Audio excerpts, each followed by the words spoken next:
Alright, sorry for the delay, but that seems to be the norm at this point. Hopefully, I can get that to change. But anyway, hello everybody. For those of you that don't know me, my name is Corey, and I appreciate you joining us. I know we have a lot of new subscribers out there, and we have a lot of people that watch that don't subscribe, at least according to the analytics. It shows that roughly 50% of those that watch the videos aren't actually subscribed to the videos. So, anyway, just something interesting to put out there. But just a reminder, I am not a financial advisor, and this is not financial advice. This video is for entertainment purposes only. And understand that when I say we throughout the video, because I will say we almost all the time, that does not mean that I am affiliated with Yieldmax or Zega Financial, or nor do I own all of the, well, in this case, it's only one ETF. But when I go over stuff, it doesn't mean that I own it or not. But I will say somebody did ask me today if I owned any of this. And so, of course, I just put my little thing on there. That's why I don't really like to talk about my stuff too much, because I don't want to somebody else like, oh, she owns it, I must own it. Don't ever own something just because I own it, because I don't know what I'm doing. Right? But I just put, this isn't a financial advice. However, I do own shares in ULTY. I will say I know the other 20 or so ETFs. I do not own all of them, though I could probably say I own about half of them. Yeah, and some of them I probably own because I don't have time to actually do my own trading and investing and looking at my own stuff now that I've been doing these videos for the last week, which is probably for the better because I have a issue of selling out when I shouldn't and buying when I shouldn't. So, yeah. Anyway, so in this video, I already did the single stock named ETF. So in this video, we're going to go over the trades and current holdings for ULTY. As a reminder, I will go over on this tab. So this is our trade. So I used to go over every single one. I've tried it a different way the last few times, and I haven't heard any complaints. I don't know if anybody has any, but I haven't heard any. So I'm going to continue with this. Again, speak up if y'all have issues or anything else. But I'm really just going over on this tab is if there's any closed positions and or the total amount of the trades on the left. And then this will just help us get through this a little quicker.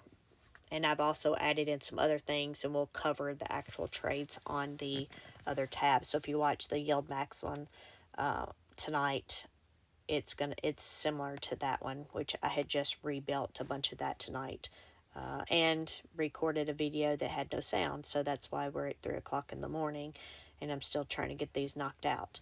But this is the last one. So we don't have any changes on here. So what I said we would do was just go through any closed, right? And I don't think we have any that we've closed, no. So all of these are opens, so I'm not going to actually go through them, but we can look over here on the left, and and actually what I'm going to do, I'm going to zoom out in case there's somebody that wants to screenshot this to look at it later. But we're just going to go over the total cost of the trades in the left hand column. So Affirm, total trades were negative 10K, ARM positive 8K, Chewy negative 12K, Clean Spark positive 10K. And I learned something new today. When I, read Clean Spark before, in my head, I've always thought, spark, and I think of spark plugs and automobiles, but I was hearing them talk about it today, and apparently it has to do with Bitcoin. So, yeah, I know. Some of you probably think I'm stupid, but I don't know. I guess I've never really heard what they do or paid any attention. But anyway, so we had Clean Spark there, and then we have Coin. That was really nothing there. But then we had Carvana, negative 14K.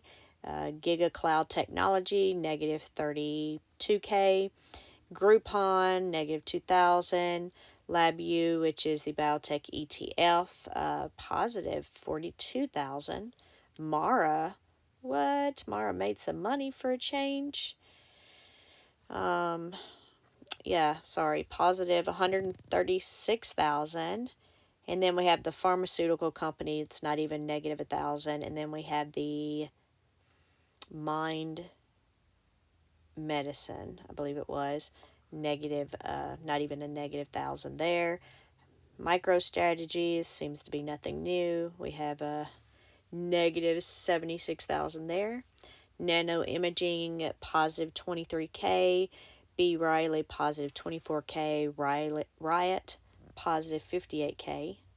Then we have SMCI with a negative 68. SNDX, I believe I think that was a pharmaceutical company, negative 21K. And then SoundHound, wow, negative, it's because of that synthetic, yeah, negative 93,000. All right, so we had no close. We just sort of briefly went over the money that they brought in or did not bring in. And that brings us to the holdings tab. So I think the only new thing I did on here, I don't know if I had the new and existing tab on this one last night or not. I'm not sure. I might have last night for the first time. But I know today I did add the number of shares over here so we could see how many shares were actually how many contracts in this case were actually added. Which, by the way, I was just listening to something that Jay was talking about possibly switching back to some long positions. He had made the comment that they went to the covered calls because that's what they've been, I guess they've been used to doing. But he did mention about possibly changing back to some longs, but we'll see.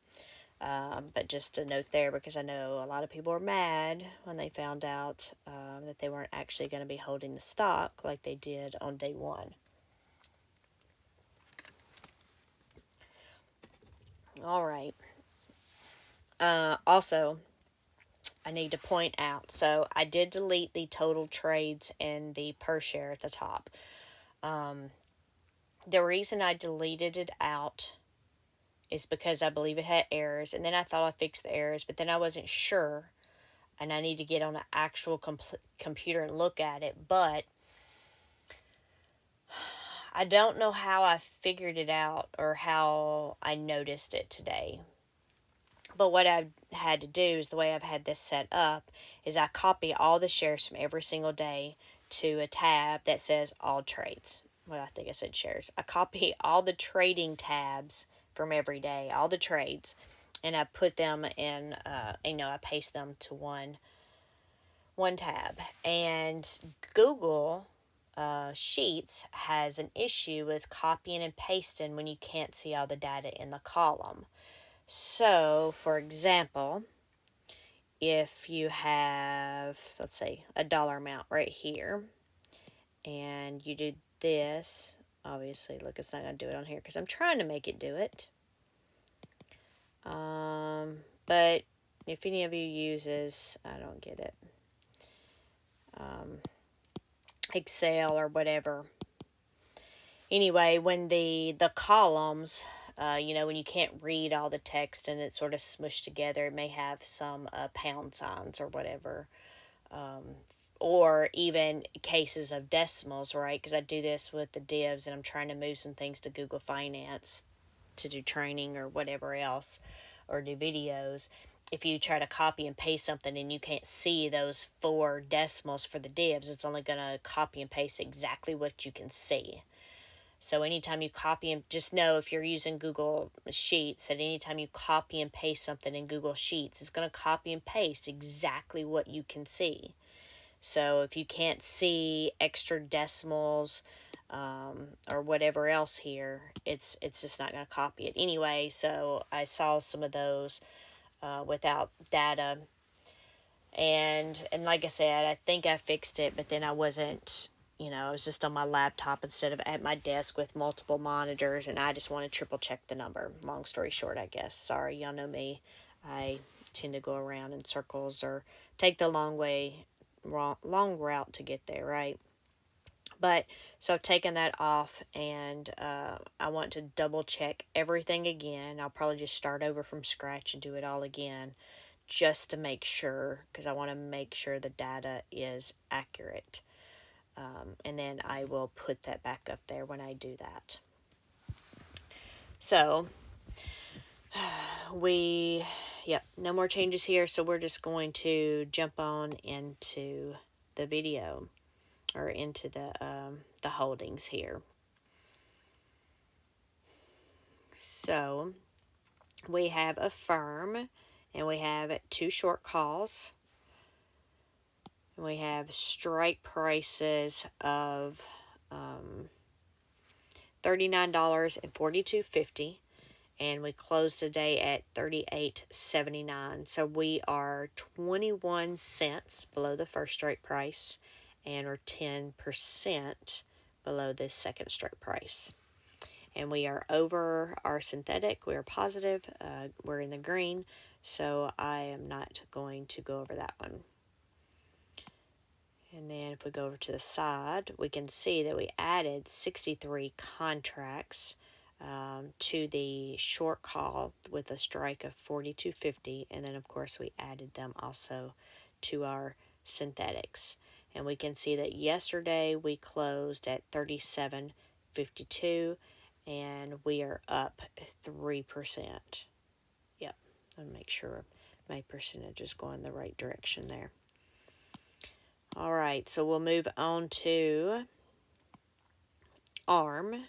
Somebody was asking about that, stating that somebody else was asking if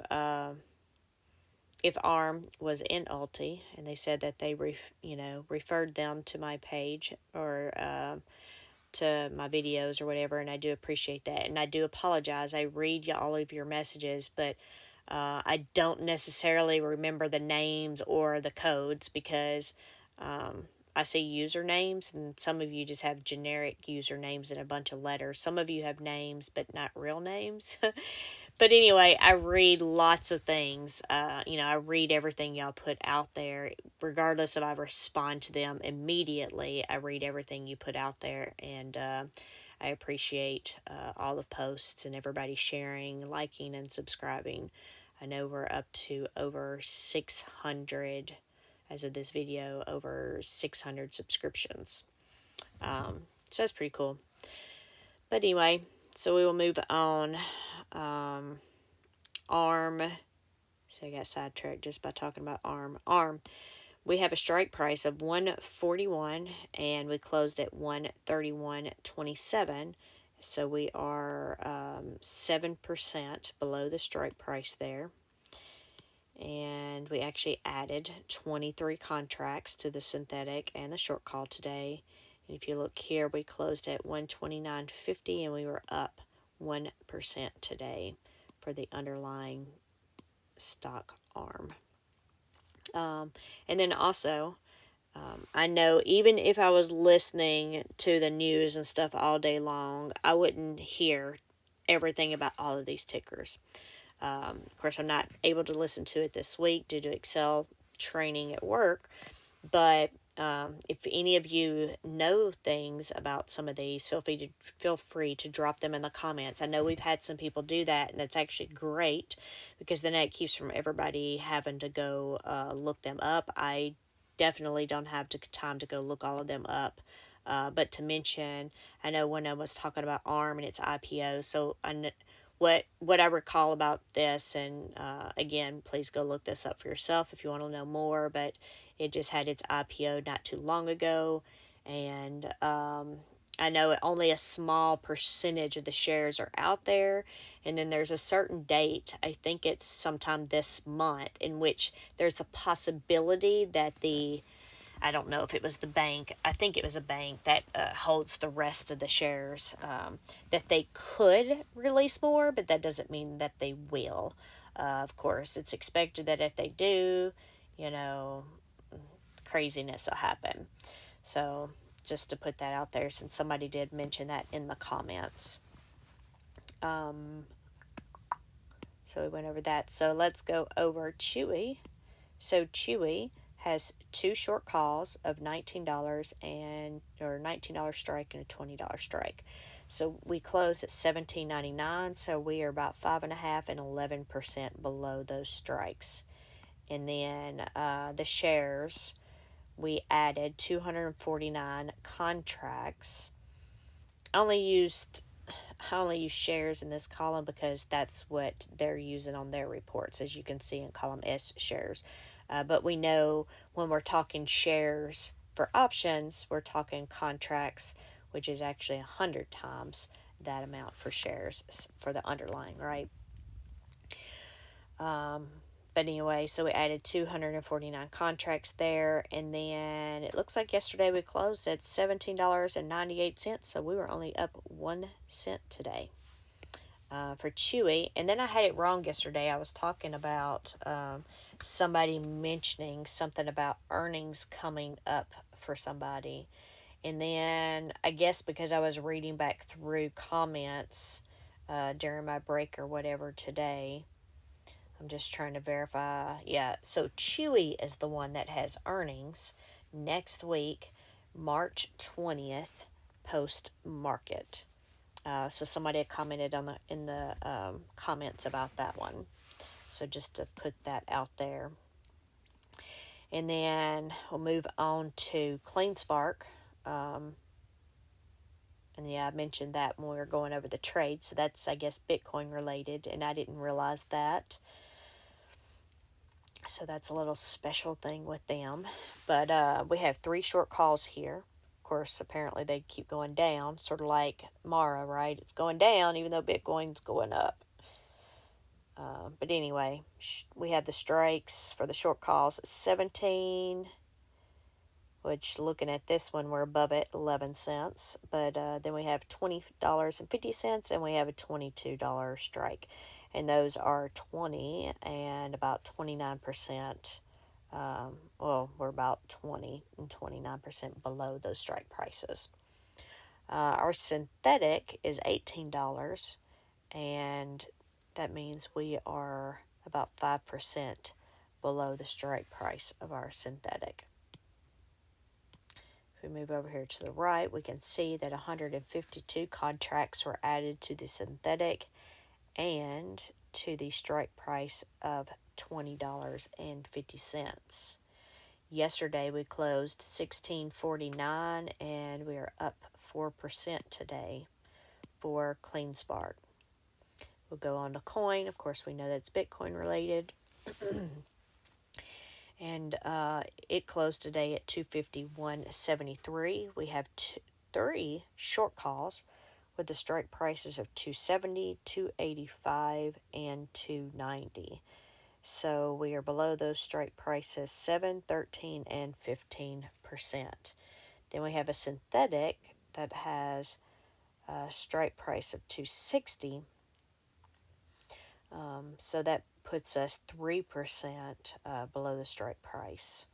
So that's why that one is in red.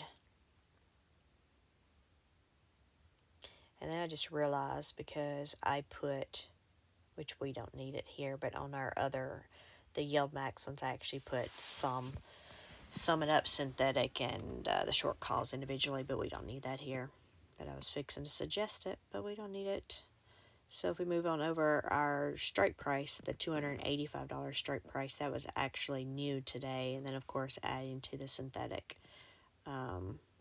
So all of these, I'm pretty sure all of these today, because we're in the middle of the week, if we're adding to our short call or we have a new short call, we will add to the synthetics. So I won't talk about adding to the synthetics, and you can see that here. But it looks like we closed at 256.14, which means we're down 2% from yesterday. So we'll go over to Carvana. Carvana closed at $79.67. It has a strike price of $80, so that one's 33 cents below the strike price. And then we have an 87, which we're looking at 9% there below. If we go on over, we can see we added 37 shares to the short call strike price. 37 contracts of the short call strike price, $87. And then yesterday we closed at 76.28, so we are up 4% today. If we go to GigaCloud Technology, we have our first short call is $35, but we closed today at $37.90, so we are 8% over. And then our second short call has a strike price of $40, and we're 5.5% under that one. And then the synthetics looking good. We added 52 contracts to the short call with a strike price of $40, and we closed at $36.84 yesterday, making us up 3%. Groupon has a short call strike of $20. They closed at $18.09, and they are 10.5% below the strike. The synthetic strike. The short call strike. And let's see, they added 283 contracts to the short call and synthetic, and we are down 3% today. The biotech ETF LabU, 2 short calls, strike prices 148 and 161. And we are 3 and 12% underneath those. However, our synthetic strike price is 165, so we're 15% underneath that. So that's like $140-ish thousand for that synthetic to pay to close. But anyway, we're at 8. We added 18 shares to the $148 strike price for the short call, and we are up 3% today on the LabU ETF. Then we have Mara. Mara strike prices for its calls are 22, 24.5, and 26. So we closed today at 1970, so we are under our strikes by 12, 24, and 32%. But our synthetic has a strike price of $28, and we are under that by 42%. Oh my goodness, let's look at this one. Well, I guess it's not a lot of shares, so it doesn't seem that significant, but it would cost us $336,000 to close that one out. And it looks like we added 177 contracts to the $22 strike price for that short call there, and we are down 2% today. Then we have the pharmaceutical company with a strike price of $270, and we're closed at $272.98, so we're above that by 1%. And then we have a strike price of $290, and we're below that one by 6%. We added 10 contracts to the short call with a strike price of $290, and we were up 4% today. All right, I know I do this. Mind Medicine, okay. I second my guess of myself there. Mind Medicine. We have the strike prices of $9 and $10. We closed at $8.60, so we are under the strike prices by 4.5% and 16%. But our synthetic is $9 strike price, and we're below that one by 4.5%. If we go over, we can see that we added 248 contracts today to the $10 short call. And we were up 9% today. MicroStrategy short call 1,700, in which we're over 3.75%. And then we have a $2,000 strike price, in which we're under that one by 13%. But look at that synthetic. with the strike price of $9.90. And we are over that one by 44%. It's crazy. Of course, we only have 6 contracts. That's okay. Still, 6 contracts, that's a lot of money. So we would make, if we had closed those out, $268,000 just on the $468,000 just on the synthetic. But that $2,000 strike price with the one contract was new as of today. And we're actually up 11% today. If we move on to nano imaging, we have a short call with this and the synthetics, which have strike prices of $10. We closed at $9.84, so we're 1.5% above and below for the short and synthetic, right? Since they're all the same, it would cost us more to close all these out. It would cost us money to close all these out. Looks like roughly, if we had to, because of that, 79,000. But today we ended up adding 330 shares to these, and we were up 3% today. So B. Riley, we have short calls of $22 and $24, and we are below those by 14 and 24%. But then we have our synthetic strike price of $20, and we're below that by 3.5%. We added 130 contracts to the short call with a strike price of $22, and we were down 4% today. Riot, it has the short call strike prices of $12 and $13.50. We closed at $11.73, so we are below those by 2.3 and 15%. And we added 251 contracts to the $12 strike price, short call strike price. And we are up 1% today for Riot.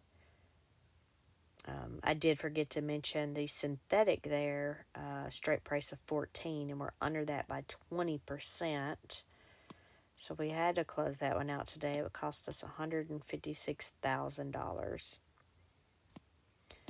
If we move on to Root, we have a $45 strike price, and we closed at $46.77. So we are almost 4% above that strike price.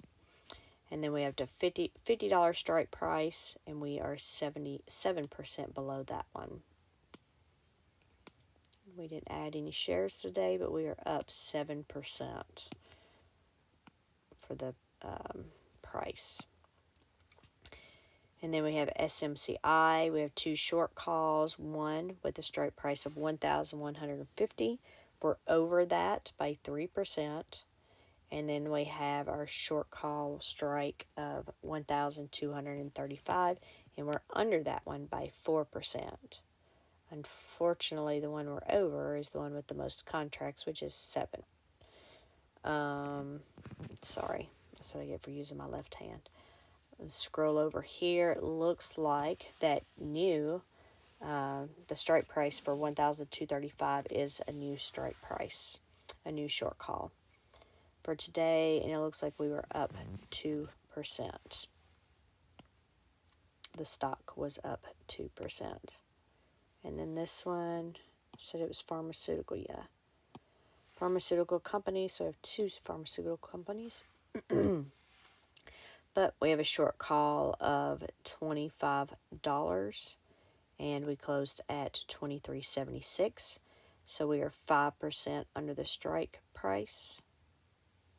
We added 99 contracts to our short and synthetic, and 23.86, so we ended up closing down 10 cents less than yesterday.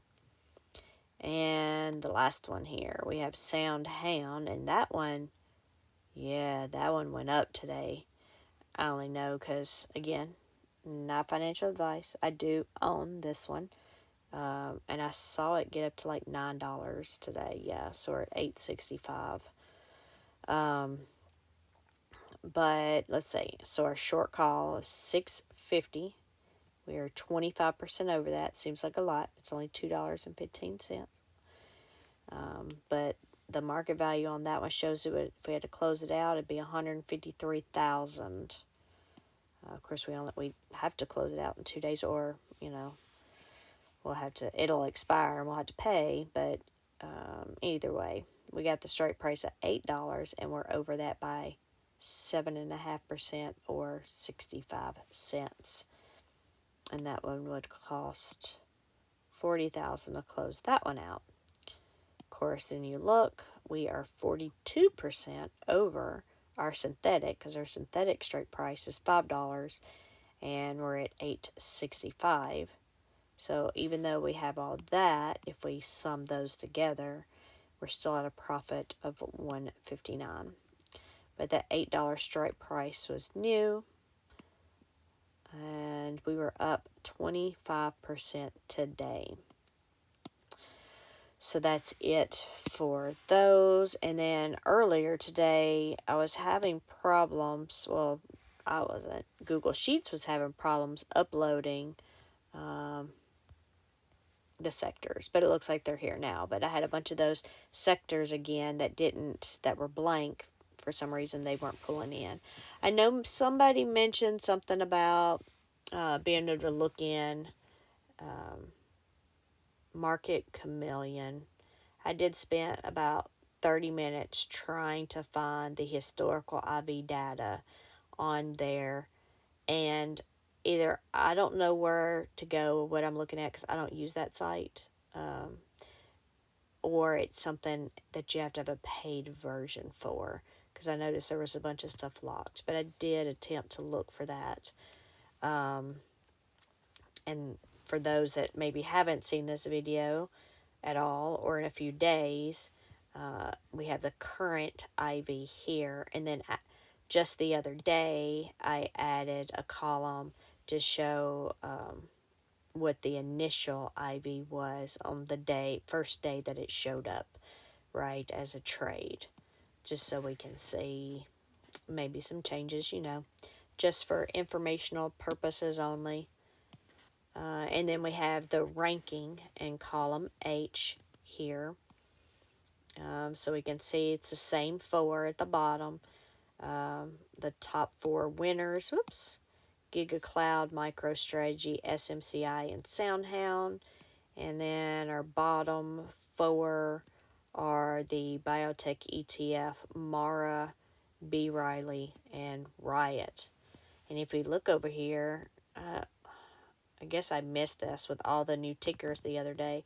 We have a lot of financial services. 1, 2, 3, 4, 5, 6 of them are financial services, and 6 of them are technology.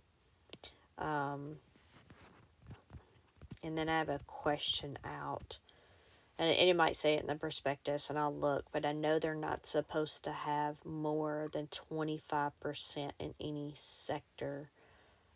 So I don't know if that was 25% of their initial investment or the market value. I don't know. I hadn't put a lot of thought into it. But I know somebody mentioned something about, well, in his interview, well, according to the perspectives, 25% is the max, right? They can't have any more than that. So they have to be careful and stay below that. So, of course, then you have here the total market value and weightings. That's just coming from the holdings. Again, a lot of this right here was just a request of y'all. And I closed this earlier because the thing wasn't working.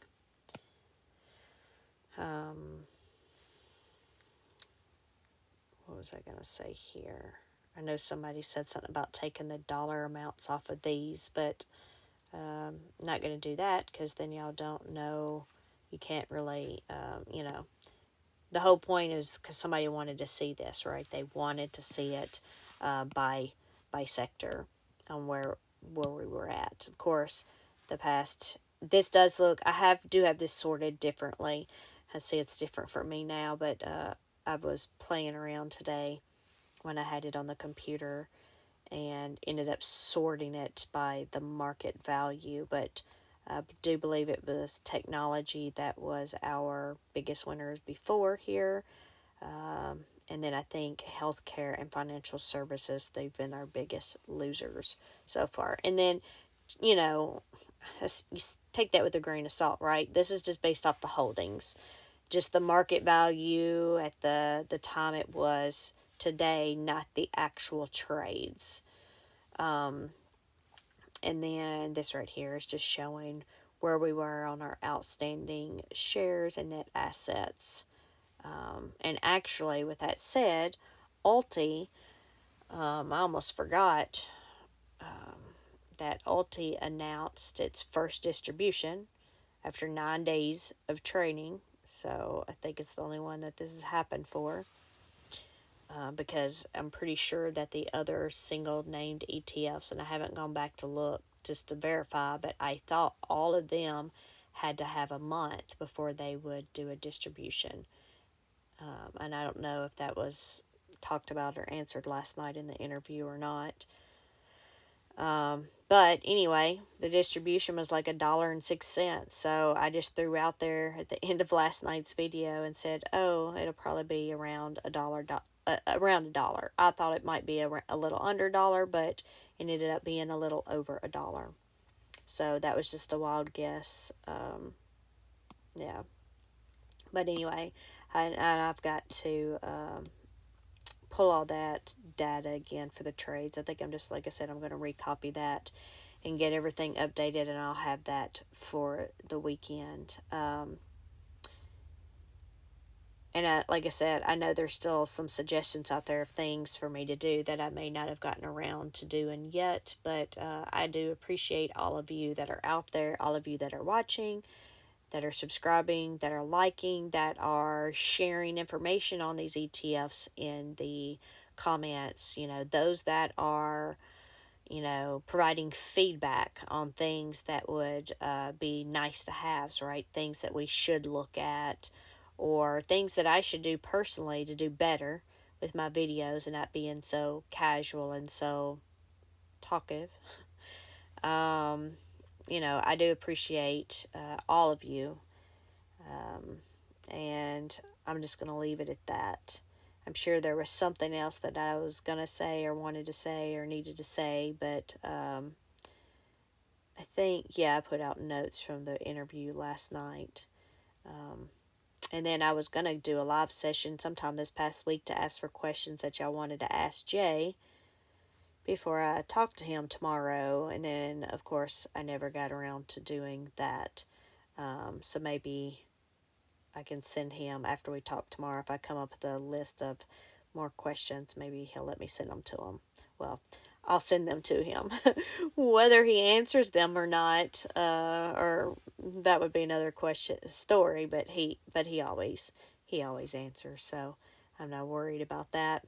I know that he's he wants to just make sure everybody's informed, and so that's what we're here for, and that's what Retire on Dividends is there, and that's what I'm trying to do and help and learn myself. And so I'm sure he doesn't mind answering those questions to help clarify things. So anyway, I will talk to y'all later. I'm going to try to get a few hours sleep. Good night. Bye.